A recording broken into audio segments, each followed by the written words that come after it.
আমাদের বিয়ের তো প্রায় 1 সপ্তাহ হয়ে গেছে, তো এই বাড়িতে আসার পর তোমার কেমন লাগতেছে? হ্যাঁ, আমার কাছে ভালোই লাগতেছে। কিন্তু তোমাকে দেখে কেমন জানি মন মরা লাগতেছে। আরে ও কিছু না, বাবার বাড়ি সেরে চলে আসছি তো এই কারণে আর কি। ও আচ্ছা, যদি কোনো বিষয় নিয়ে খারাপ লাগে বা কষ্ট পাও তাহলে আমাকে বলতে পারো। আচ্ছা ঠিক আছে। আচ্ছা ঘুমাই পড়ি, চলো। ওকে ঠিক আছে, চলেন।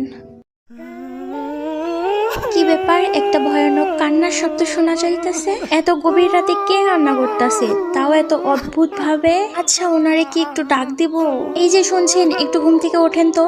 শুনছেন আমার কথা, একটু ওঠেন।